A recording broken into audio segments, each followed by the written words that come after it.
Assalamu alaikum wa rahmatullahi wa barakatuhu. ‘Yan uwa barkanmu da yammaci, da fatan mun yini lafiya, ya zafi kuma, da fatan mun yi sallar juma'a lafiya. Allah ubangiji ya maimaita mana na gaba da alkhairi. To a yau dai kamar yadda na alkawarta muku a darussanmu na baya, yau dai na zo muku da wani babban bayani ne wanda haƙiƙa zai amfanar da mu sosai. Allah ubangiji kuma ya sa mu ƙaru da abin da za mu ji. Kafin mu shiga cikin bayananmu, a kullum ina mai roƙonku ku yi subscribing na YouTube channel ɗinmu na Shahara Hausa TV, domin subscription ɗinku shi yake ƙara mana ƙarfin gwiwa a kullum, yake sa muke haɗa muku irin wannan videos, domin duka taimakon junanmu ne. Insha Allahu, idan kun yi subscribing ku danna alamar ƙararrawa domin samun sanarwar dukkan bidiyoyinmu a duka yayin da muka cire su. Wannan bayani da za mu yi muku a yau shine a game da yadda za ku tura application a WhatsApp cikin sauƙi, ba tare da wani ka shiga can abin har ya zo ka je daga ƙarshe ma ka ga ba haka ba ne. A yau dai wannan matsala ta zo ƙarshe. Yadda za ku tura application a WhatsApp cikin sauƙi ba wani abu bane mai wahala. Da farko za ka zo cikin file naka, for example ne ga file ɗina nan. Idan ka zo file ɗinka ya buɗe, yawwa ne akwai shortcut ma ga duka applications ɗina da suke cikin wayata. Yawwa, for example zan ɗauka Facebook Lite, akan shi zan tura. Gashi na yi makin nashi. Yau za ka zo ga nan alamar share nan, yawwa za ka yi clicking a kai.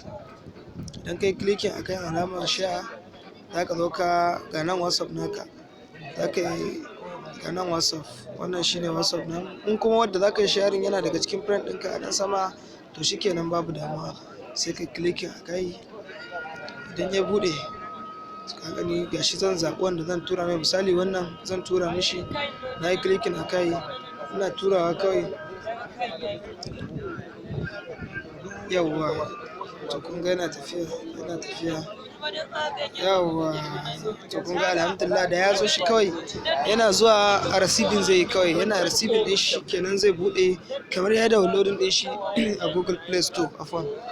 Yawwa, to haka tsarin tura application yake a WhatsApp. Idan kuma wannan procedure ɗin ya ƙi a wayarka ko wayarki, ga wata hanya mafi sauƙi kuma to ga wannan applications ɗin mai suna RAR for Android. Ku je ku Google Play Store ku searching ɗinsa, gashi nan RAR. Idan kai searching RAR aka baka, kan kai downloading ɗin shi kamar haka ya zo shi, za ka yi clicking. Idan ya buɗe za ka duka file naka, gashi nan dama direct file naka zai nuna ma. Yawwa, to idan ka tashi, yawwa misali zan duba cikin applications ɗina, for example yana cikin Zinda. Yawwa ga nan Zinda folder. Idan ya buɗe ga nan applications, yawwa sai a zaɓi wanda ake so a tura. For example Radio Hausa ɗin nan, kayi makin a kai, sai kuma za ka taɓa nan ne, kayi makin.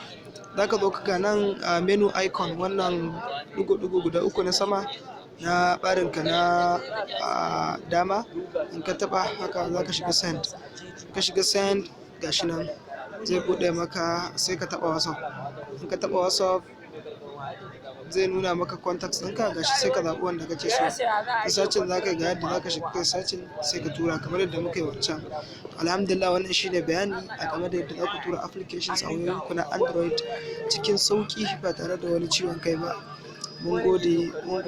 Kar ku manta ku yi subscribing Shahara Hausa TV, ku yi share zuwa ga 'yan uwa domin su ma su ƙaru. Ku ajiye comment ɗinku domin mu ga abin da yake ranku game da videos ɗin da muke tura muku a kullum.